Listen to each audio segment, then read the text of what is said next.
Now, it's been a week from hell, of course, for Scott Morrison, all of his own making.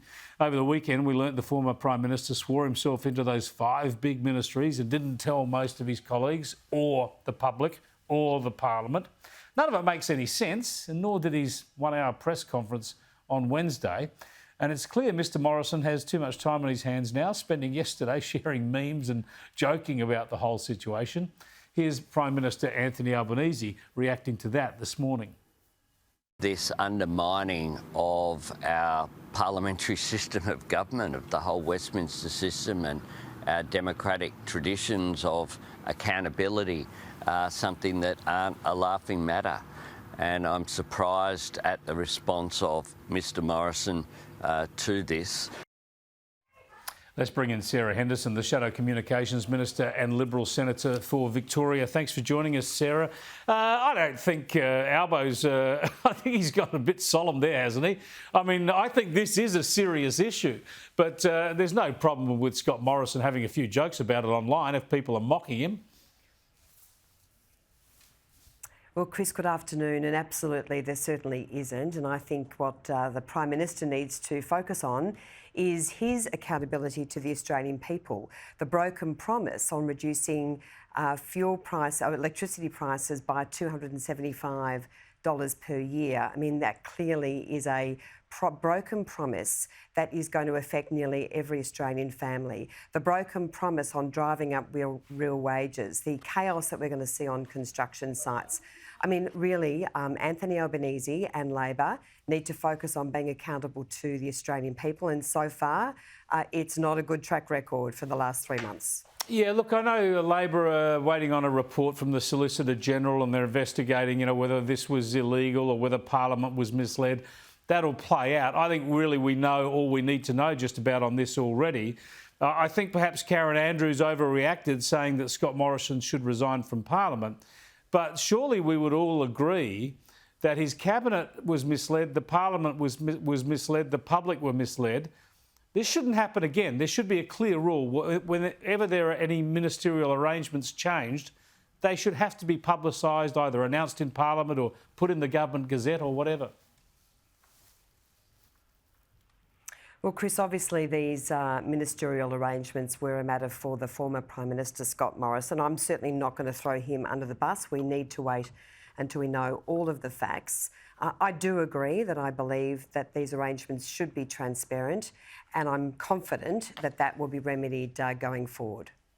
Yeah, I think they really give us a bit of an insight into how governments, state and federal, lost the plot during the pandemic and started to assume too much power and surrender too much in terms of accountability and transparency. But you can read me in The Australian on that tomorrow if you like. I want to get your thoughts, Sarah Henderson. Chris, can I just respond to that? You can. Just very briefly to respond to that. Let's not forget the big picture. Australia did better than almost any other country in the world economically, on our health response.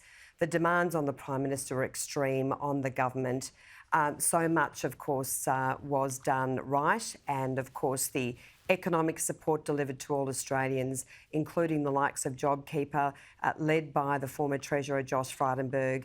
So many Australians, so many businesses are thankful for what our government did. So while I understand the concern in relation to this issue, let's not lose sight of the big picture. We have got through so much better than almost any other country in the world.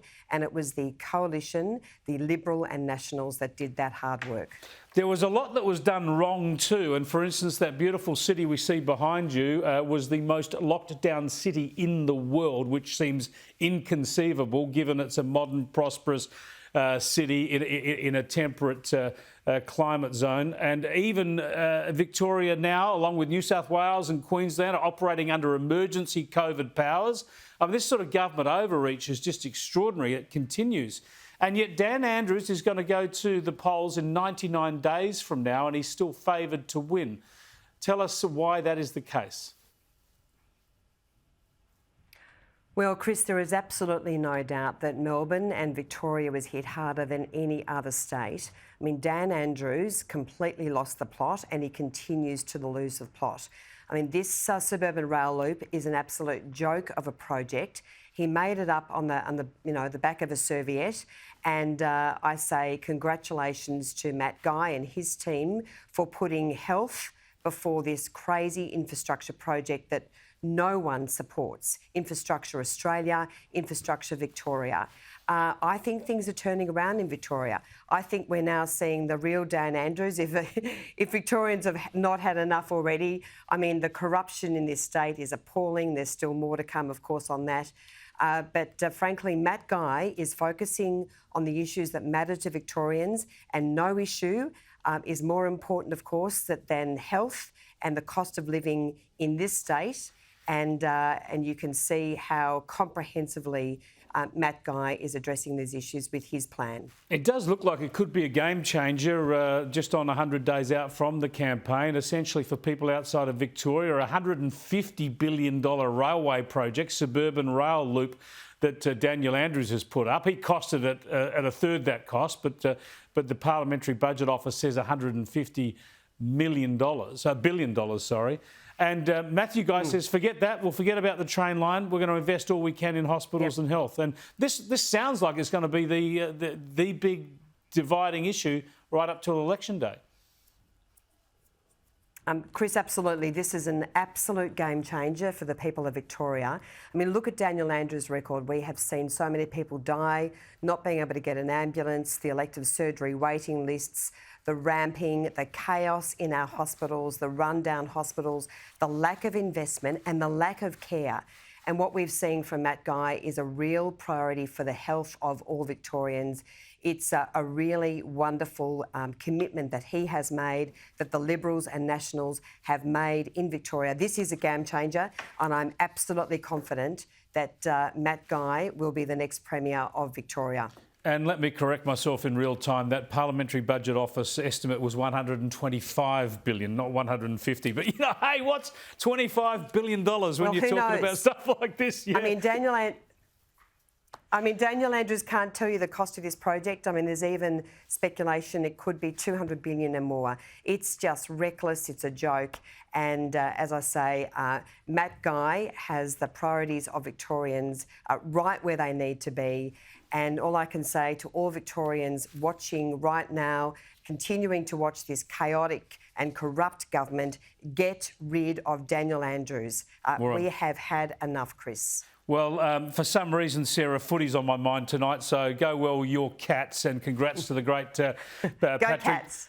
great Patrick Dangerfield, 300 games. Great stuff. Thanks for joining us, Sarah. Sarah Henderson there, Liberal Senator for Victoria, Geelong supporter.